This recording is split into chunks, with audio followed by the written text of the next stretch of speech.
many more people because of the internet. I think that's changed the face of bullying in general. And it's anonymity.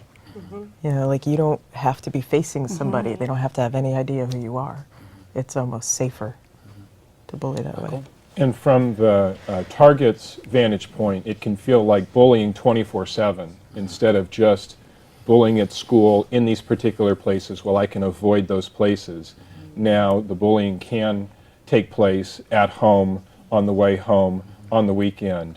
And so the electronic devices and the social networks can turn it from a school-specific phenomenon to something that then can consume or feel oppressive across all segments of your life. So one of the things that I did to prepare for this program is actually send out an email to both our board of advisors, board of directors, members of the community, just to see if they had some questions. So the next question is actually from a community member. And the question is, what can we teach a first grader, say, to tell a bully face to face? How about a teen being dissed in online postings? Having rehearsed the right words might make it easier to use them when appropriate. So the question is, what can we teach a first grader? I mean, is there something? Well, that's a tough one too. I guess as a parent, you teach your kids to come talk to you so that you can help them figure out the words or the things that they can do to avoid the bully. They don't necessarily always have to stand up to the bully. That might not be the best solution. Some of the things that are happening on campuses are too big for first graders to deal with. They need their parents' guidance or another adult that they trust to help them deal with all of this stuff. So again, another question from a community member, which follows this, is when do you take a child's complaint seriously? You always take their complaint. Yeah, Absolutely. yeah, Okay. always. So you don't even give the benefit of the doubt. You just take it and you act on it. Good. Especially going back to the relatively low incidence of reporting, especially among middle school and high school age students. While you would take it seriously at any point, you know, just with that context of the low incidence of reporting, I think it's important to take every incident seriously. We are getting questions from the audience. I mean, this is one. Are you aware of a hotline that teens can call if they feel victim of bullying? Is there anything out there that That's a great question. I mean, there's hotlines that I know of that are specific for LGBT youth. Although I imagine any kid could call this hotline and then get resources from them. But the Trevor Project has a hotline. It's 866 or 877 4U Trevor. And it's trevorproject.org where you can get that information. Any other resources that you know of? And again, this is something that we can, as an organization, research and put it online once we put up this program again for all of you. We have another question from the audience. My son is being bullied on a regular basis in high school for religious reasons. How can you explain why the school district does not have a zero tolerance policy with regards to racial, religious bullying as they do for physical violence?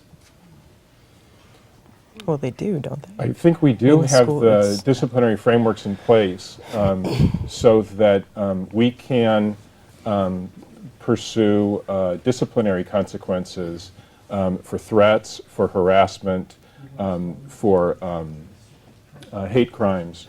And so I'm comfortable saying that our policies support the intervention and providing disciplinary consequences and getting fully involved in a situation like that, again, as we would for any student or child, to recommend going to a trusted adult at school and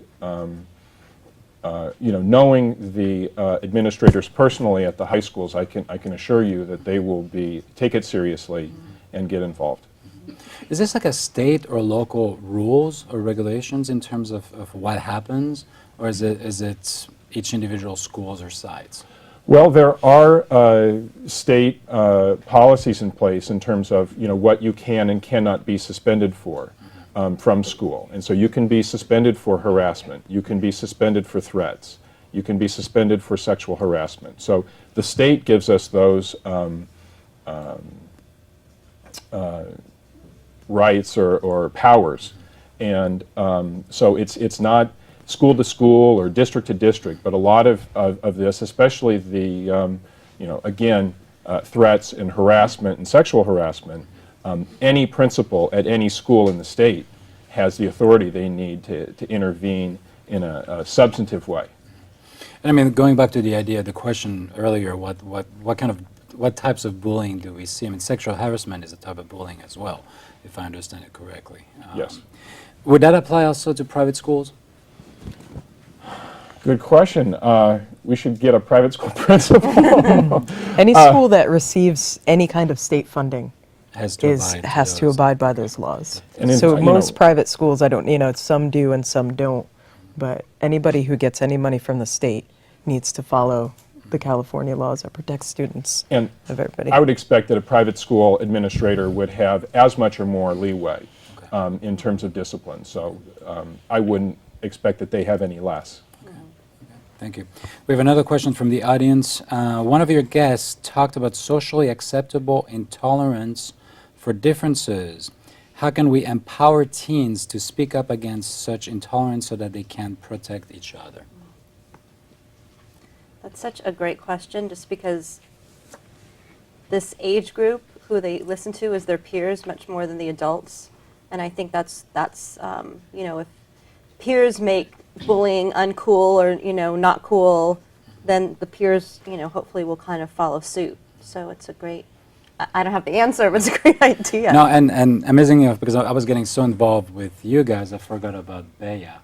And I'm seeing her in the corner. So Bea, do you have a comment or a question? I have a question. Okay. So this is more kind of a question for parents, but one of my friend's parents asked me to ask you guys, because she said, what signs should parents look for in their children to identify whether or not they're being bullied?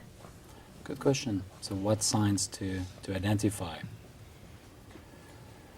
I think some signs are, spending more time alone, their grades perhaps dropping, not hanging out with their friends as much, maybe some depressive symptoms, really kind of withdrawing and pulling back from things that they're normally engaged in.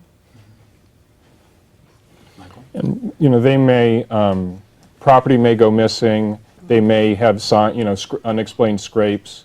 They may complain of headaches, stomach aches. They may appear to be wanting to avoid school, taking an unusual route to get to school, things like that.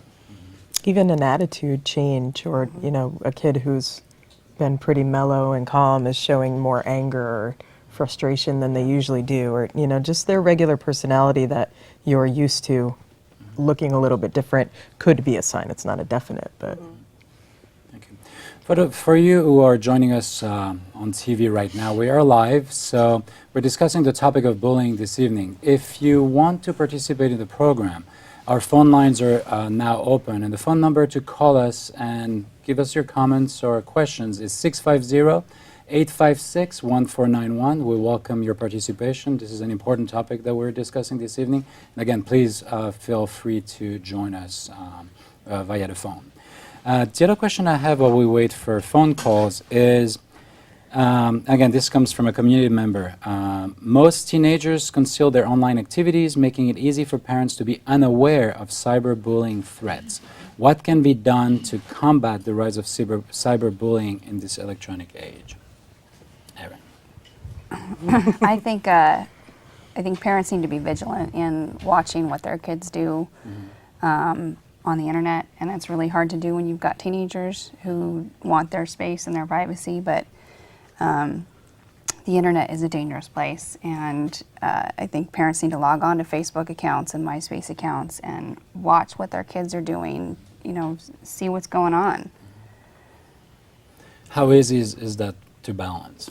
Because I mean, I'm sure we have a lot of parents at home going, wow, I can't even go near the computer, I can't even go near their bedrooms. Yeah. You know, it's what's your recommendation for parents? That's a tough one. Mm-hmm. Yeah, that's It's a case by tricky, case. Yeah. I have a son who just went into middle school and just started using a cell phone and wants to get a Facebook account and all of that. So I've already started with, you don't get that privilege unless I have access to all of it. Like it's a privilege that you have to get responsibility for and understand. And so if you want your phone and you want a text message, I need to know how to get on your phone. And now he's only 11. If we had only started when he was 16, that would have been tougher. But you really do. You have to be able to create a trust between each other and be able to negotiate. Like, look, this is really because we care about you and we love you and we respect you and we want you to be safe. It's And basically so, setting boundaries. yeah. Michael? You wouldn't, give, when children are younger, we don't just throw them on a bike and send them out into the street. We don't just throw keys to the car to a 16-year-old and trust that everything will work out. We, at the middle school level, try to remind parents that, there are policies with these social networking sites that oftentimes the policy states that they're for teenagers, for youngsters who are 13 years and older. We encourage parents to be the friend or connected to the account of their son or daughter. And then also, you can do something as simple as Googling your student's name and see what pops up. That's a good one. I understand we have Steve on the line. Steve, do you have a question or comment? Yeah, I had a question. School districts have kind of been perceived as being too vigilant and punitive in regards to bullying. And at the same time, they've also been criticized for turning a blind eye to bullying. So I just wanted to see what your perception was of how school administrators are dealing with bullying, and find out if you had any suggestions for how how to deal with these student conduct issues, especially with regards to bullying. Thank you. I think Michael. When these incidents are reported to us, we have the disciplinary frameworks in place to act on them. We have the counseling support that we need. We can contact parents. We can monitor over time to make sure that the behavior goes away. For us, the issue is more of making sure that we have a culture in place, that we have educated staff who know what to look for and are willing to intervene when they see or overhear things. So it's really the bulk of the work is creating a climate, a culture where bystanders become upstanders, because while we can comfortably and capably, in my opinion, handle the majority of cases that come to our attention, it's really the ones that don't come to our attention that worry me. Okay. This is actually a good question that came up from the audience again, and this has to do with bystanders, because again, we often forget that they're also target and they're also victims of bullying. So the question from the audience is, what would you recommend a high schooler to do when they see a kid being bullied continuously on campus? Go talk to a trusted adult. Okay. Yeah, and ask for support. Okay. However that might look. Is the confidentiality respected? I mean, if a kid comes to one of you and say, "Hey, I know so and so being attacked and so forth," I mean, is that private? How is it handled? At the risk of jumping in too often here, we typically will confirm it with another witness, and then we can say multiple sources have shared, that they've witnessed this behavior. And so what we try to do is make sure that we're identifying the issue in a way that protects the reporter's confidentiality. And for younger students, what we try to distinguish is between telling an adult versus tattling. And you tell to get someone out of trouble, and you tattle to get someone in trouble. And so, really helping them distinguish between telling to get someone out of trouble versus the latter. And actually, we have many questions that are really similar on that, with being a snitch and so forth. The other one that's interesting, I think, and it reflects our own behavior as adults, is how can adults